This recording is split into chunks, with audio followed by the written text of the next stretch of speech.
नहमदुहु व नुसल्ली अला रसूलिहिल करीम अम्मा बाद फ़अऊज़ु बिल्लाहि मिनश्शैतानिर रजीम बिस्मिल्लाहिर रहमानिर रहीम अल्लाहुम्मा सल्ली अला सय्यिदिना मुहम्मदिन नबिय्यिल उम्मी व अला आलिहि व बारिक व सल्लिम। शुरू अल्लाह के नाम से जो बड़ा मेहरबान और निहायत रहम करने वाला है। हमारे चैनल बेस्ट कुरानी वज़ाइफ की तरफ से तमाम बहन भाइयों को अस्सलामु अलैकुम व रहमतुल्लाहि व बरकातुहू। उम्मीद करते हैं कि आप सब खैरियत से होंगे।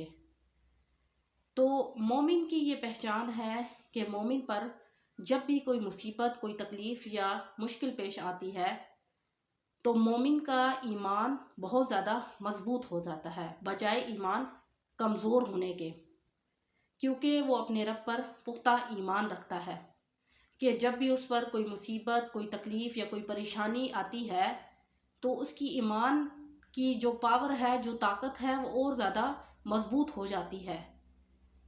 वो इस मुसीबत और तकलीफ़ और परेशानी में सब्र करता है और ये समझता है कि ये उसके रब की तरफ से वक्ती आजमाइश है जिसमें उसको मुब्तला किया गया है, और इस आजमाइश की वजह से भी अल्लाह रब्बुल इज़्ज़त उसको आजमा रहा है कि मेरा बंदा मेरी इस मुसीबत, आजमाइश या तकलीफ़ में पूरा उतरेगा कि नहीं, या उस पर सब्र करेगा।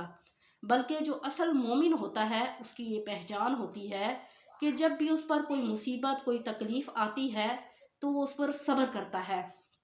जैसा कि आपको पता है कि पहले पैगंबरों पर कितनी कितनी मुसीबतें आई, कितनी कितनी तकलीफ़ात पे उनको मुब्तला किया गया।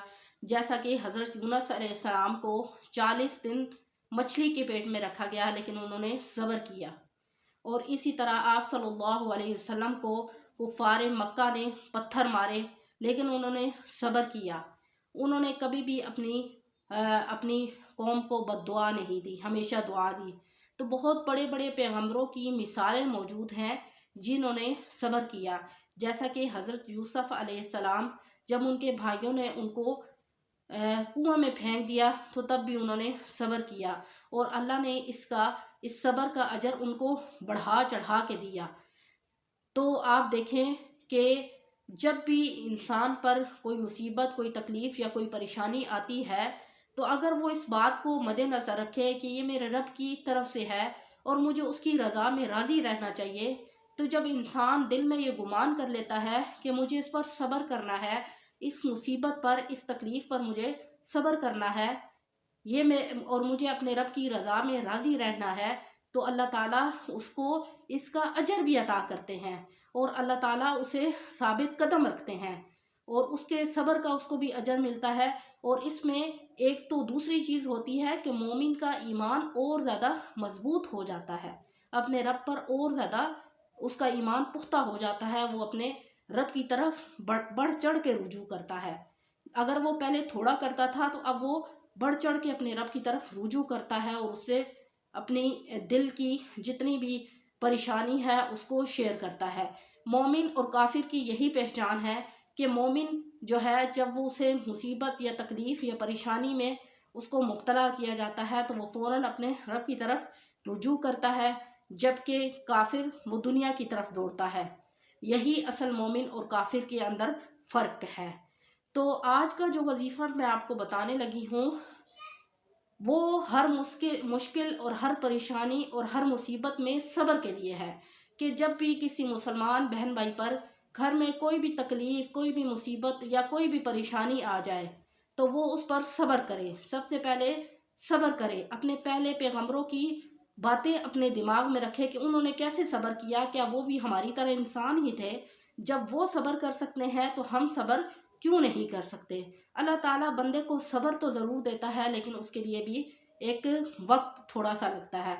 तो आज का जो वजीफ़ा मैं आपको बताने लगी हूँ वो मुसीबत, परेशानी और जब इंसान बहुत ज़्यादा तकलीफ़ में मुब्तला हो जाए और वहाँ से रिहाई ना मिल रही हो, या इंसान एक तो ये है कि उस पर सब्र करे और दूसरा ये है कि अल्लाह ताला उसकी इस मुसीबत और इस परेशानी को टाल दे, इसके लिए ये वजीफ़ा है। तो वजीफ़ा आपने इस तरह करना है कि ईशा की नमाज अदा करने के बाद उसी जगह पर बैठकर कोशिश करें कि तन्हाई में वजीफ़ा को करें तो ज़्यादा बेहतर है, کیونکہ انسان جب کسی ہجوم والی جگہ پہ کرتا ہے تو اس کا دماغ اس طرح نہیں ہوتا جیسے وہ تنہائی میں بیٹھ کے سوچتا ہے، یا تنہائی میں بیٹھ کے وہ جو عبادت کرنے کا ایک خلوص جو مزہ آتا ہے وہ لوگوں میں بیٹھ کے نہیں آتا۔ تو کوشش کریں کہ جب آپ وظائف کرنے لگیں تو آپ ایک مخصوص جگہ تنہائی والی جگہ پر بیٹھ جائیں۔ تو کیا ہے کہ آپ نے یہ وظیفہ جب بھی آپ کے گھر میں کوئی مصیبت آئے، کوئی تکلیف آئے، کوئی پریشانی آئے، یا آپ کسی سخت مصیبت میں پھنس جائیں تو آپ اس وظیفے کو کریں۔ ایک تو اس وظیفے کا یہ فائدہ ہے کہ اللہ رب العزت آپ کو صبر جمیل عطا کریں گے، اور دوسرا یہ فائدہ ہے کہ اللہ تعالیٰ آپ کو اس آزمائش، اس تکلیف اور اس مصیبت سے آپ کو نکال دیں گے۔ تو آپ نے کیا کرنا ہے کہ عشاء کی نماز ادا کرنے کے بعد اسی جگہ پر بیٹھ کر اول آخر 11 مرتبہ درود ابراہیمی پڑھنا ہے۔ اس کے بعد آپ نے حسبنا اللہ و نعم الوکیل، اس کا مطلب ہے کافی ہے مجھے اللہ تعالیٰ اور کیا ہی اچھا کارساز ہے، 1000 مرتبہ آپ نے اس کا ورد کرنا ہے، وظیفہ کرنا ہے۔ اس کے بعد آپ نے دعا کرنی ہے۔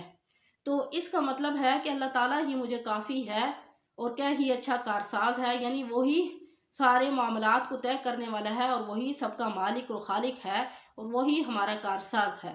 اس کا مطلب یہ ہے کہ مجھے اللہ ہی کافی ہے۔ ٹھیک ہے، آپ نے جب بھی آپ کو کوئی مصیبت، کوئی پریشانی یا آپ کو کوئی تکلیف ملے تو آپ نے اس کے لیے یہ وظیفہ کرنا ہے۔ تو انشاءاللہ آپ دیکھیے گا کہ اللہ تعالیٰ آپ کی ہر تکلیف، ہر پریشانی اور ہر مصیبت سے آپ کو نجات دے دیں گے۔ آپ نے عشاء کی نماز کے بعد 1000 مرتبہ حسبنا اللہ و نعم الوکیل، اور اس کا دوسرا فائدہ یہ ہوگا کہ آپ کو دلی سکون ملے گا۔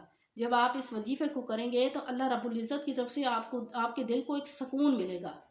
آپ کا اگر دل بے چین ہے کسی تکلیف، کسی مصیبت یا کسی پریشانی کی وجہ سے، تو اللہ تعالیٰ اس وظیفے کی برکت سے آپ کو دلی سکون عطا کر دیں گے۔ اور آپ نے اس وظیفے کو خود بھی کرنا ہے، آگے بھی اگر کوئی بہن بھائی پریشان ہے، کسی پریشانی میں مبتلا ہے، تو اس کو بھی یہ وظیفہ بتانا ہے۔ انشاءاللہ نیکسٹ ویڈیو کے ساتھ آپ کی خدمت میں حاضر ہوں گے۔ وآخر دعوانا ان الحمدللہ رب العالمین۔ السلام علیکم ورحمۃ اللہ وبرکاتہ۔